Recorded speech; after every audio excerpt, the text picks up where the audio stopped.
खादिमीन में से एक खादिम ने एक राय दी।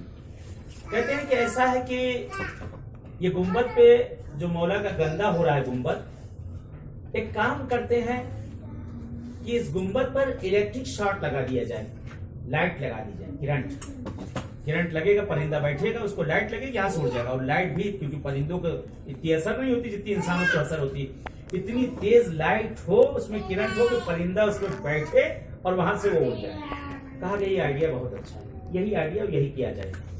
जहां शेफा की जाली है उसके सहन में किनारे एक हॉल बना हुआ, उसको आसाइशगाह खुद्दाम कहते हैं, जहां खादिमीन मौला के जाकर आराम करते हैं। जिस जगह पर खादिम लोग आराम करते हैं वो जगह है। ड्यूटी बदला करती, लोग जाकर थोड़ी देर सोते हैं, फिर उसके बाद दोबारा ड्यूटी करते हैं। तो वो खादिम जाकर सोए, कहते अभी सोए थे, वहां कुछ देर गुजरी थी कि मौला इमाम रजा को ख्वाब में देखते हैं कि मौला रजा तशरीफ लाए और अजीब हालत में मौला आए हुए हैं। सर पे अमामा नहीं है, पैर पे नाला नहीं, बहुत परेशान घबराए हुए मौला पहुंचे हैं। और पहुंचते ही बहरहाल कहते वो ख्वाब में देख रहे, जैसी मौला को मैंने देखा है, कहते वो खादिम खड़े और मौला को सलाम करते, मौला उनको जवाब देते, बेसाख्ता सवाल करते, ये बताओ तुम अभी क्या कह के आ रहे?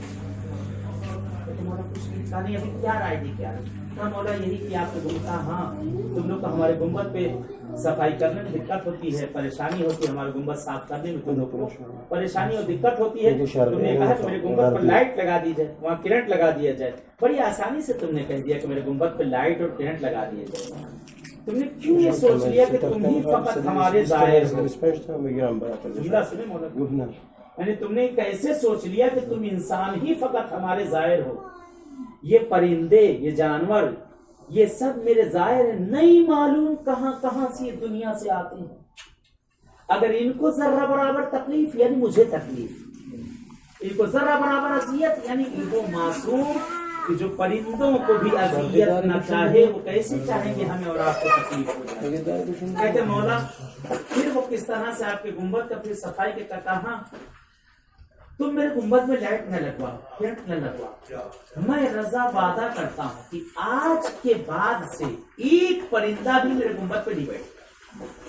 आज के बाद से एक परिंदा भी मेरे गुंबद पे नहीं बैठेगा। 4 साल से ऊपर तकरीबन गुजरने वाले हैं, एक परिंदा मौला रजा के गुंबद पे नहीं बैठता। कहा उस पर करंट न लगवाना, शायद भूले से कोई परिंदा आकर वहां बैठ जाए, उसे तकलीफ होगी यानी मुझे तकलीफ होगी।